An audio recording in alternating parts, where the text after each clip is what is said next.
Hi everyone, নতুন আরেকটি recipe নিয়ে তোমাদের সামনে চলে এলাম। ভালো আছো তো সবাই? আশা করছি সবাই খুব ভালো আছো ও সুস্থ আছো। তোমরা যদি বাড়িতে এইভাবে নরম তুলতুলে চুষি পিঠে বানাতে চাও তাহলে ভিডিওটি পুরো দেখো।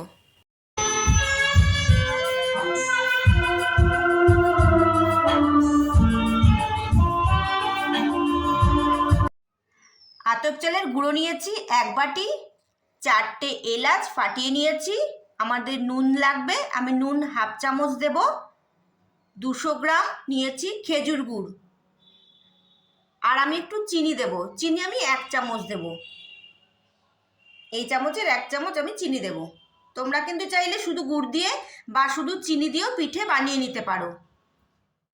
তো বন্ধুরা দেখো, আমি কড়াইয়ে বসিয়ে দিয়েছি জল, এর মধ্যে আমি নুন দিয়ে দেব।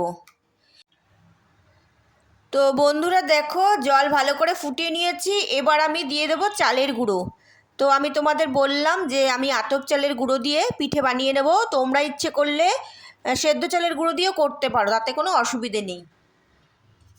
এবার দেখো, এভাবে কন্টিনিউ নাড়তে হবে যতক্ষণ না দলা পাকিয়ে আসছে, ততক্ষণ এইভাবে কন্টিনিউ নাড়তে হবে। আমি মিডিয়াম ফ্লেমে এইভাবে কন্টিনিউ নেড়ে যাব যতক্ষণ না দলা পাকিয়ে আসছে।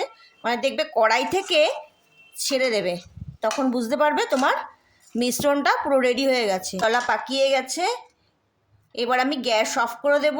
এটা একটা পাত্রে নিয়ে একটু ঠান্ডা করে তারপর চুষিগুলো বানিয়ে নেব। কড়াই থেকে আমি একটা পাত্রে নিয়ে 4 ভাগ করে নিয়েছি। আর কি বলো তো, কড়াই থেকে নামিয়ে একটু ঠান্ডা হয়ে গেলে একটু যেমন ময়দা মাখি না, সেরকম একটু মেখে নেবে, তাহলে আরও বেশি সফট হবে। এবার আমি চুষিগুলো বানিয়ে নেব। তো চলো তোমাদের দেখিয়ে দিই। চুষি কাটার অনেক উপায় আছে, হাত দিয়ে কাটলে দেরি হয়, আর কেচি তো আছেই আমাদের, কেচি দিয়ে ঝপাঝপ কাটা যাবে। চলো বানিয়ে নিই। তো এবার আমি চুষিগুলো বানিয়ে নেব। তোমরা চাইলে কেচি দিয়ে কেটে নিতে পারো। কেচি দিয়ে কাটলে কি হবে, হবে হবে না তা না, কিন্তু আবার তোমার হাত দিয়ে বানাতে হবে। তো আমি হাত দিয়ে বানিয়ে নিচ্ছি। আর পাশে দেখো, আমি একটু আতপ চালের গুঁড়ো নিয়ে নিয়েছি। তো চলো চুষিগুলো বানিয়ে নিই। তো বন্ধুরা দেখো, আমি চুষিগুলো বানিয়ে নিচ্ছি।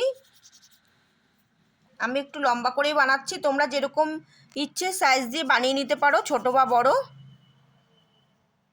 আর তোমরা কি করবে, একটা ভেজা কাপড় দিয়ে পারলে এগুলো ঢেকে রাখবে, ঢেকে রাখবে তারপর বানাবে। আমি তো এক্ষুনি বানিয়ে নেব, তাই আমি আর ঢাকা দেবো না। আমি চুষিগুলো বানিয়ে নিয়েছি। দুধ বসিয়ে দিয়েছি, আমি নিয়েছি 400 গ্রাম দুধ। দুধ ভালো করে ফুটিয়ে নিতে হবে। দুধ ভালো করে ফুটিয়ে নিয়েছি। এবার আমি চুষি পিঠেগুলো দিয়ে দেবো।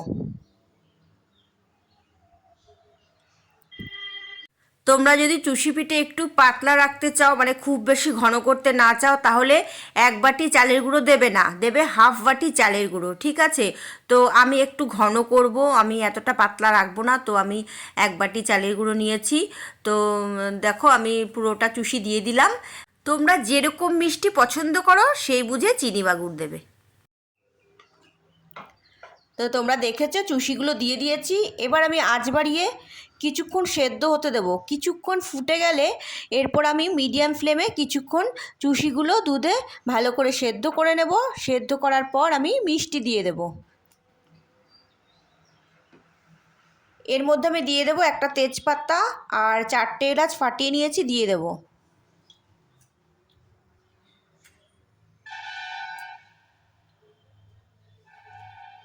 কিছুক্ষণ দুধে ফুটিয়ে নিতে হবে, আর পিঠেগুলো সেদ্ধ হতে হবে দুধে। মিডিয়াম ফ্লেমে কিছুক্ষণ ফুটিয়ে নিয়েছি, আর পিঠেগুলো সেদ্ধ হয়ে গেছে।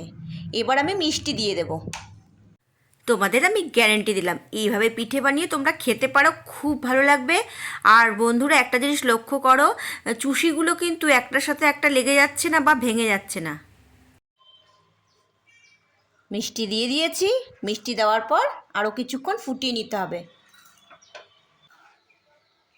দুধে দিয়ে কিছুক্ষণ ফুটিয়ে নেব। আর তোমরা চাইলে আর একটু পাতলা রাখতে পারো, আমি খুব বেশি পাতলা রাখবো না, কারণ এই পিঠেটা না খুব একটা ঝোল হবে না। গ্যাসের ফ্লেম মিডিয়াম রেখেছি। খুব ভালো লাগে খেতে, তোমরা বাড়িতে ট্রাই করে দেখো। আর এতটাই সফট হয় না, মুখে দিলেই মিলিয়ে যাবে, খুব ভালো লাগে। আর তোমাদের কেমন লাগছে তোমরা কিন্তু আমাকে কমেন্ট করে জানিও। তোমরা যদি এই পিঠের রেসিপিটা দেখে থাকো ফেসবুক পেজ থেকে, তাহলে ফেসবুক পেজটাকে অবশ্যই ফলো করো।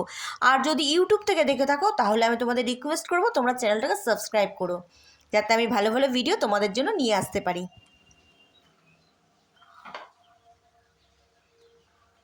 তো মিষ্টিটা ঢুকে গেছে, এবার আমি গ্যাস অফ করে দেব। রেসিপিটি ভালো লাগলে লাইক শেয়ার সাবস্ক্রাইব করতে একদম ভুলবেন না। ভালো থাকুন, সুস্থ থাকুন। খুব তাড়াতাড়ি আপনাদের সাথে আবার দেখা হচ্ছে। ততক্ষণের জন্যে বাই, লাভ ইউ অল।